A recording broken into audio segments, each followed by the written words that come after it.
تم ہو میں ہوں. کیا ہوا کہ میرے خلاف خمینی نے فتوا دیا تھا. ایک آدمی ہنس کے کہا تیرا دماغ خراب ہو گیا. خمینی کو تو مرے ہوا خود 30 سال ہو گئے, تو آج بھی ڈر.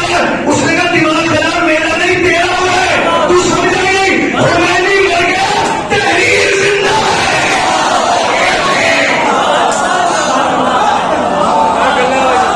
خمینی مر گئے, تحریر زندہ ہے. اس کا مطلب ہے کہ جس کی تحریر زندہ رہے, جس کی تحریر زندہ رہے, زندہ ہے. خمینی صاحب کی تحریر آج تک زندہ ہے کہ نہیں؟ بولیے زور سے. اچھا, خمینی صاحب کی تحریر زندہ. کیا تھی خمینی صاحب؟ نبی تھے, ولی تھے, امام تھے, رسول تھے, منصوص من اللہ تھے, حجت خدا تھے, نمائندہ الہی تھے. کیا تھے؟ اور آج میں کہے گا نہ وہ نبی تھے, نہ رسول تھے, نہ امام تھے, نہ ولی تھے, نہ حجت خدا تھے, کچھ بھی نہیں تھے. تو تعارف کریں گے ان کا کیا تھے؟ تو ایک لفظ آیا نکل کے, فقیہ تھے. اب جو میں لفظ کہہ رہا ہوں نا جوانوں, اب تک میں نے تم سے نہیں کہا, مگر اس لفظ میں اندازہ ہو کہ مجلس ہو گئی. فقیہ تھے, فقیہ. خمینی صاحب فقیہ تھے, لکھ کے چلے گئے, آج تک تحریر میں اتر نہیں ہوئی. اب سمجھے تم فقیہ کے قلم کی طاقت, ہمیں جب فقیہ کا لکھا ہوا نہیں مل رہا تو ہمیں فقیہ نہیں جاتے.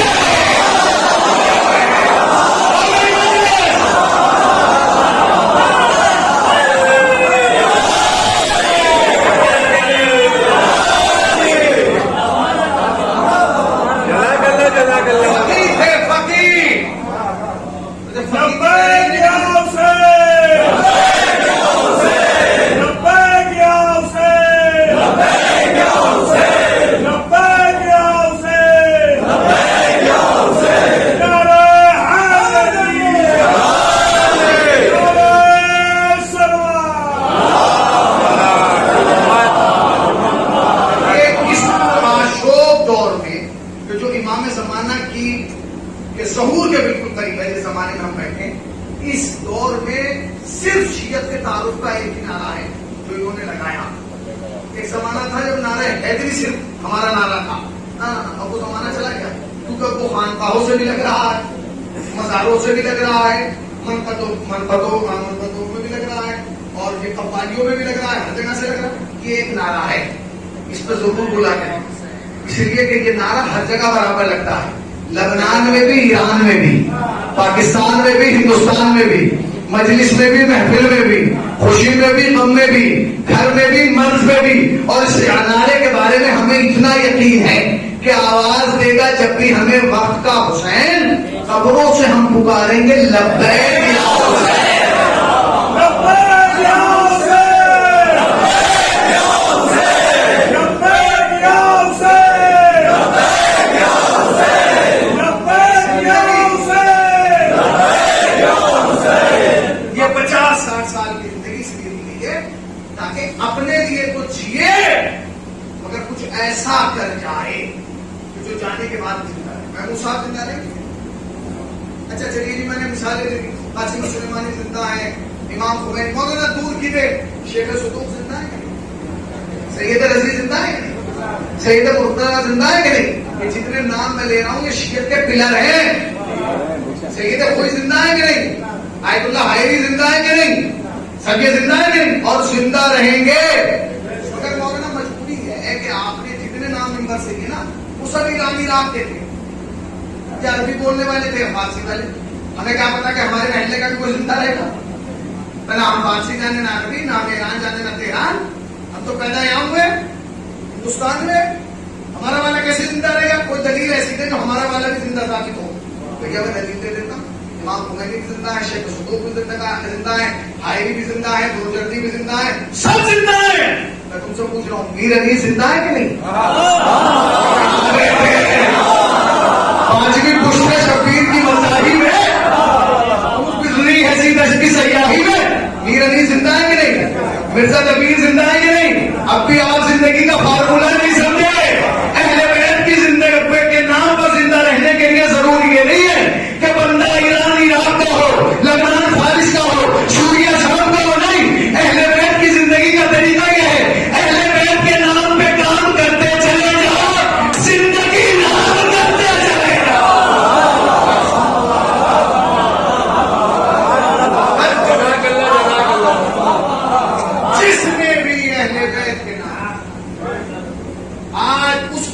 پر جمع ہوئے ہیں جس نے ہمیشہ حسین کے نام کیا،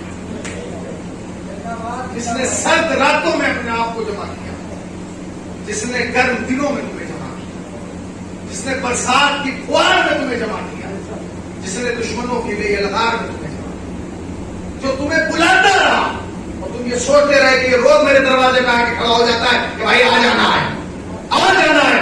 کتنے دل ایسے تھے جنہوں نے یہ سوچا کہ محمود میں نے تو ہمارا پیچھا ہی ڈال دیا، ہر ہفتے آ جاتے، ہر ٹائم آ جاتے، آج محفل آج مجھے یہ کام نہیں کرنے دے گا، مگر تمہیں نہیں پتا تھا کہ وہ کتنا بڑا کام کریں گے یا ان کے ساتھی کتنا بڑا کام کریں گے۔ وہ جہاں گئے وہ اعلیٰ علیین میں شہداء میں شمار کیے گئے، کیونکہ انہوں نے دین کے لیے خدمت۔ اگر آج اس مکتب سے کوئی بچہ خالی بسم اللہ بھی پڑھ کے لے گیا اس کے لیے تو شاید چیلنج کر رہا ہوں، میں اس بات پر خمسہ بن سکتا ہوں کہ جس نے اگر اس مکتب میں بیٹھ کے خالی بسم اللہ اور کچھ نہیں، اگر بسم اللہ بھی پڑھ لیا یہی ان کی بخشش کے لیے کافی ہے جنہوں نے اس ادارے کی بنیاد رکھی۔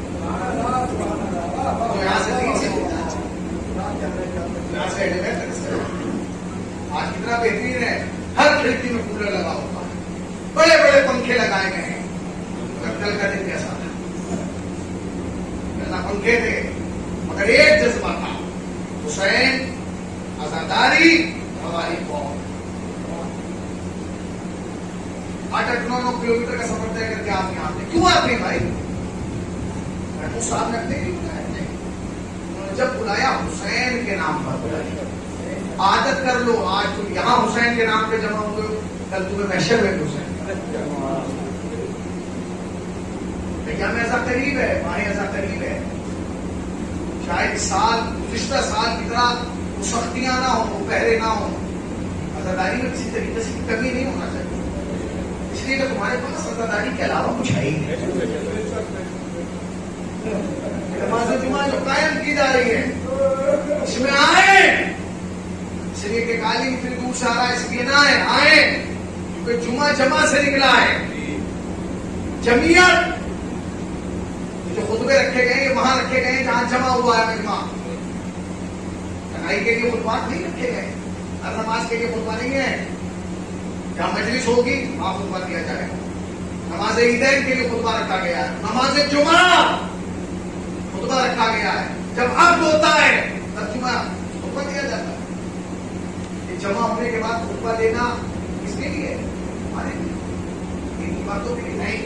اس کا ایک فائدہ اور ہے جو تمہیں نہیں پتا، جب لوگ جمع ہو کے کوئی دعا کرتے ہیں اللہ دعا بہت جلد، اور جب اس دعا میں اہل بیت کا وسیلہ لگ جائے دعا رہ جائے۔ بس میں نے بہت وقت دیا، اپنی کچھ ٹوٹی پھوٹی باتیں ایک طالب علم کی حیثیت سے آپ کی بارگاہ میں خدا سے دعا ہے کہ میری اور آپ کے لیے دونوں کے لیے سے تو شاید رکھتا ہوں۔ چلے گئے وہ ہم سے اچھے تھے، سب کو وہیں جانا، کوئی دنیا میں رہا نہیں ہے، جو آیا ہے اسے جانا ہے، ہمیں یہ طے کرنا ہے کہ کر کے کیا جانا ہے، اپنے لیے جینا ہے یا حسین کے لیے جینا۔ جو حسین کے لیے جیتا ہے نا پھر حسین کی ماں اس کی بڑی مدد ہے۔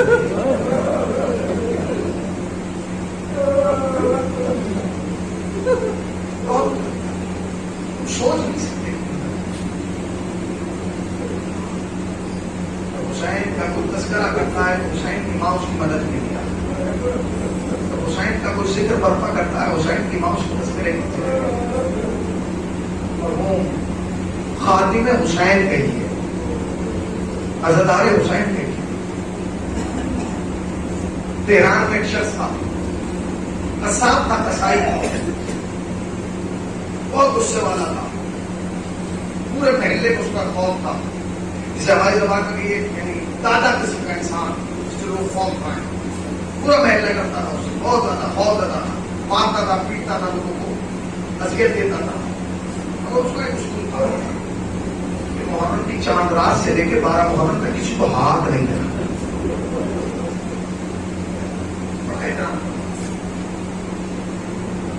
اور جب 7 محرم کا جلوس نکلتا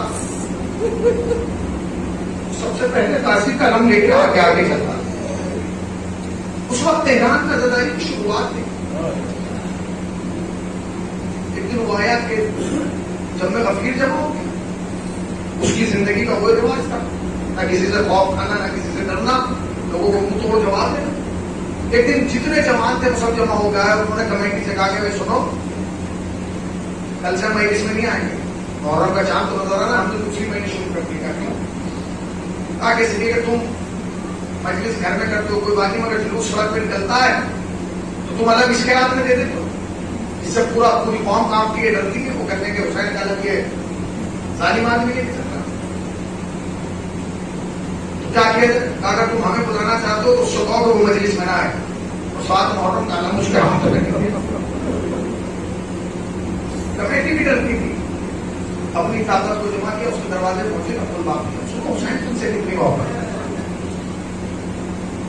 اس نے دروازہ کھولا کا کیا بھائی بتائیں نا کل سے محرم کا چاند ہے، کام کے مارو پورے سال محرم کے چاند کا انتظار کرتا ہوں، بتائیے میں کسی خدمت کے لائق ہوں تو بتائیے میرے لائق تو خدمت ہو.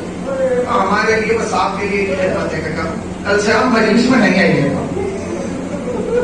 کیوں نہ ہوں اگر تم آؤ گے تو 100 آدمی نہیں آئیں گے. اب تم سوچ لو کہ تمہیں آنا ہے یا 100 آدمیوں کو روکنا ہے. اس نے کہا تم 100 کو بلاؤ میں نہیں جاؤں.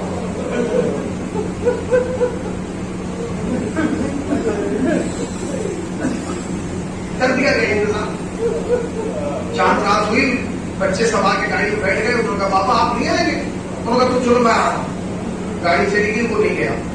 ایران میں ہر گھر میں مولانا بتائیں گے زیر خانہ سرتاب ہوتی ہے جسے تہ خانہ کہتے ہیں، وہ گیا.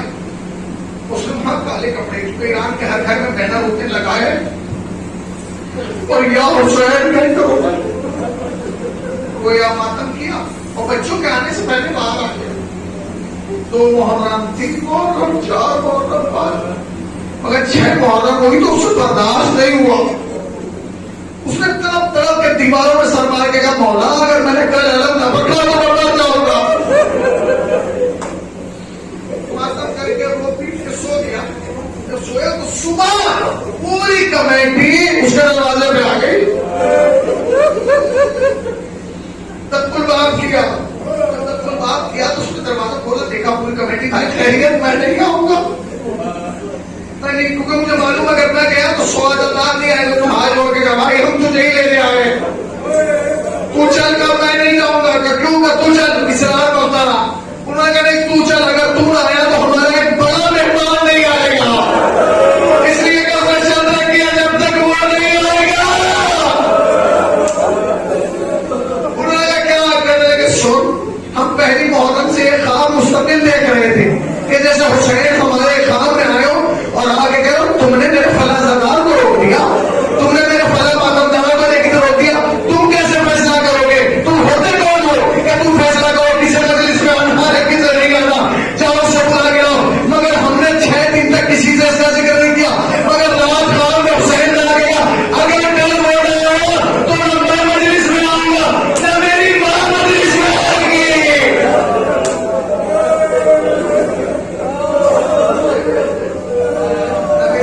جس میں خواب میں آئے گی. اس نے کہا سنو یہ خواب خالی تم نے رات نہیں دیکھا، میں نے بھی خواب میں دیکھا. کہ حسین نے میرے خواب میں آ کے کہا کہ جب تم میری وجہ سے 12 دن اس کام کو چھوڑ دیتا تو کیا پورے سال کے 12 مہینے نہیں چھوڑ سکتا؟ میں حسین تم سے ظاہر کرو، میں نے جبھی کہا مولا آج کے بعد میں کوئی غلط کام نہیں کروں گا. حسین نے بائیں پھیلائی آجا میرے آزادار آجا. ایک جملہ کہوں مولا آج اپنے آزاداروں کا اتنا خیال آئیے بازے کربلا